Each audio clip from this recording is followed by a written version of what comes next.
Salam damai sejahtera bagi Bapak, Ibu, Saudara, kita semuanya yang dikasihi oleh Tuhan Yesus Kristus.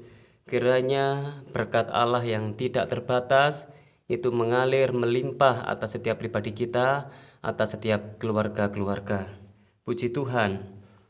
Renungan firman Tuhan kali ini akan saya berikan judul Diselamatkan untuk Melayani. Puji Tuhan. Mari bersama kita membuka dalam 1 Timotius pasal pertama ayat yang ke-12 sampai 14. Demikian bunyi firman Tuhan, "Aku bersyukur kepada Dia yang menguatkan aku, yaitu Kristus Yesus Tuhan kita, karena Ia menganggap aku setia dan mempercayakan pelayanan ini kepadaku. Aku yang tadinya seorang penghujat dan seorang penganiaya dan seorang ganas, tetapi aku telah dikasihaninya, karena semuanya itu telah kulakukan tanpa pengetahuan, yaitu di luar iman.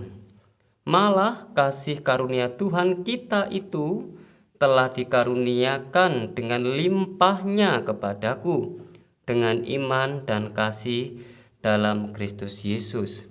Puji Tuhan.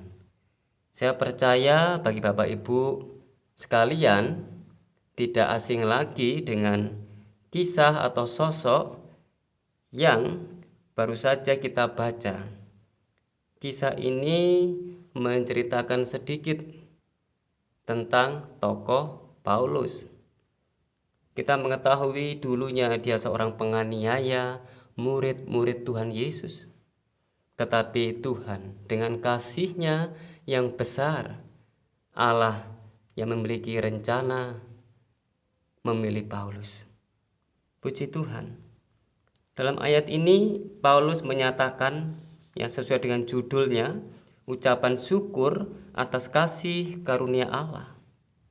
Kita percaya setiap pribadi kita pun harus terus bersyukur. Karena apa? Karena kasih Allah, karena anugerah Allah yang demikian besar tidak dapat kita membalas kecuali ungkapan syukur dari hati yang paling dalam, yang paling tulus. Tetapi tidak hanya ungkapan syukur, kita harus mewujudkan rasa syukur itu. Ya. Dengan apa? Dengan kita meresponi panggilan Tuhan. Puji Tuhan. Paulus bersyukur kepada Tuhan karena Tuhan Yesus telah memilihnya.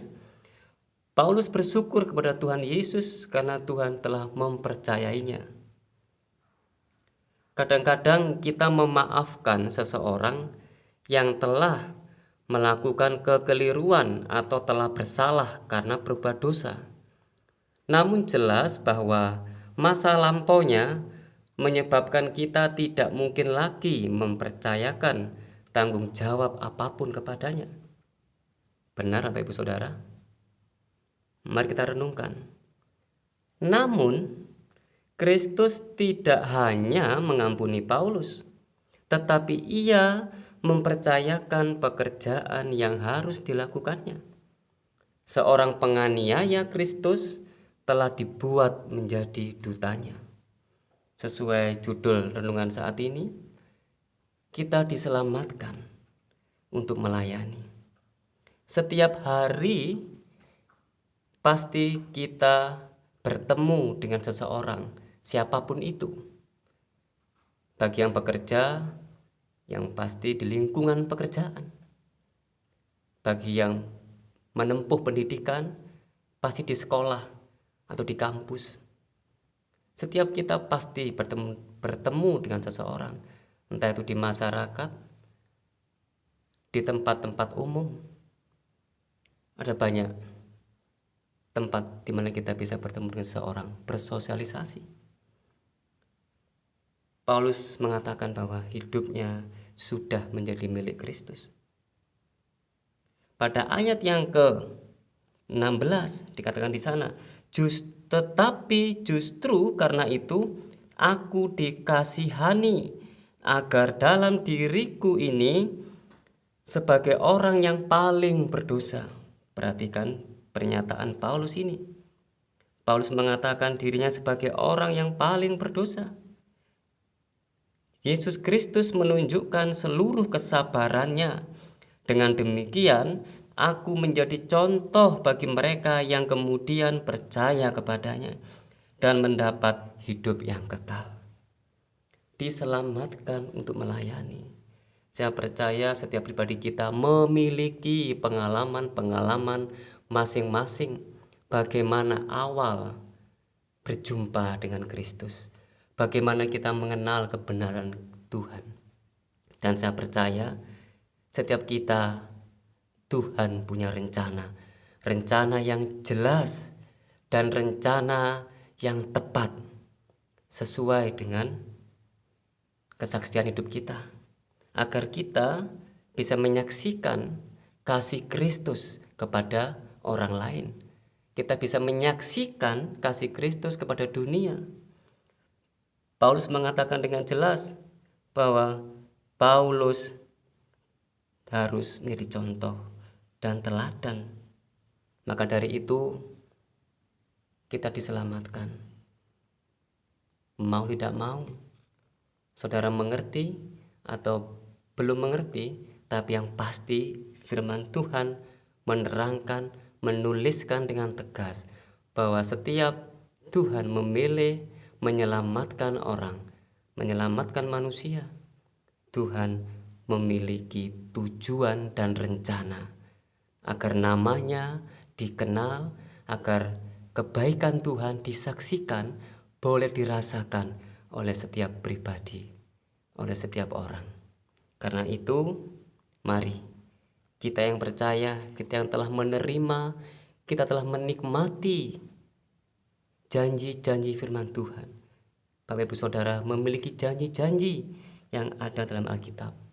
Semuanya itu adalah milik orang-orang yang setia. Dan saya percaya bahwa hidup kita di dunia ini pasti akan mendatangkan berkat bagi orang lain. Kalau kita mengerti bahwa kita diselamatkan untuk melayani sesama, untuk melayani Tuhan dimanapun kita berada. Roh Kudus akan menolong kita. Puji Tuhan. Mari kita berdoa bersama. Tuhan Yesus, terima kasih karena Engkau sudah menyelamatkan kami, Engkau sudah menolong kami, membawa kami untuk menikmati janji-janji firman-Mu. Mampukan kami untuk menjadi alat-Mu, mampukan kami Roh Kudus agar kami menjadi saksi-Mu. Berkati sidang jemaat-Mu, berkati setiap pergumulan, pribadi lepas pribadi. Tuhan, karena Engkau sudah mengasihi kami percaya segala permasalahan kami, Tuhan akan memberikan solusi tepat pada waktunya. Terima kasih Tuhan Yesus. Ini doa, syukur, sembahyang kami yang kami alaskan dalam nama Tuhan Yesus Kristus. Haleluya. Amin.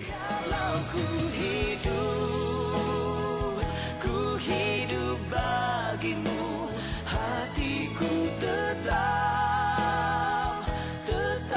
menyembahmu. Dunia tak bisa menjauhkanku dari kasih-Mu.